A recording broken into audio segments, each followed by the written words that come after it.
ગુજરાતના બનાસકાંઠા જિલ્લામાં છેલ્લા 2 દિવસથી સતત વરસાદ પડી રહ્યો છે. ભારે વરસાદને કારણે રાજ્યના ઘણા જિલ્લાઓમાં પાણી ભરાઈ ગયા છે.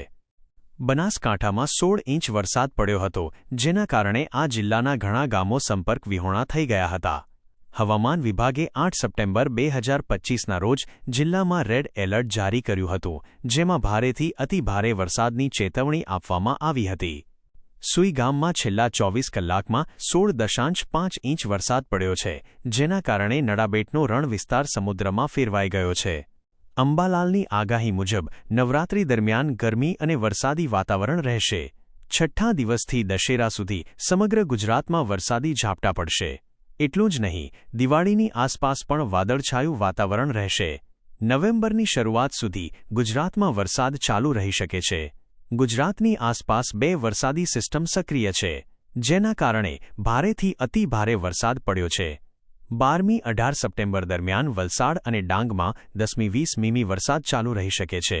18મી-25 સપ્ટેમ્બર દરમિયાન દક્ષિણ ગુજરાત, સૌરાષ્ટ્ર અને મધ્ય પૂર્વ ગુજરાતમાં પહેલી 5 મીમી વરસાદ પડી શકે છે.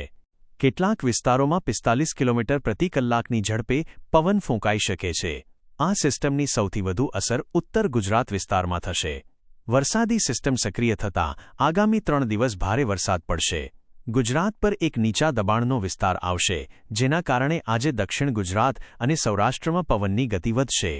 આ વિસ્તારમાં ભારે પવન સાથે ગાજવીજ સાથે વાવાઝોડાની સંભાવના છે. કેટલાક વિસ્તારોમાં 45 કિલોમીટર પ્રતિ કલાકની ઝડપે પવન ફૂંકાઈ શકે છે. આ સિસ્ટમની સૌથી વધુ અસર ઉત્તર ગુજરાત વિસ્તારમાં થશે. અંબાલાલે આગામી 48 કલાક માટે ચેતવણી આપી છે. તેમણે આગાહી કરી છે કે આગામી 48 કલાકમાં સમગ્ર ગુજરાતમાં ભારે વરસાદ પડશે અને તેજ પવન ફૂંકાશે. ઉત્તર ગુજરાતમાં પાટણ, હારીજ, મહેસાણા, પાલનપુર, સાબરકાંઠામાં વરસાદ પડશે. ઉત્તર ગુજરાતમાં ભારેથી અતિભારે વરસાદ પડશે, જ્યારે મધ્ય ગુજરાત અને મહીસાગરમાં ભારેથી અતિભારે વરસાદ પડશે.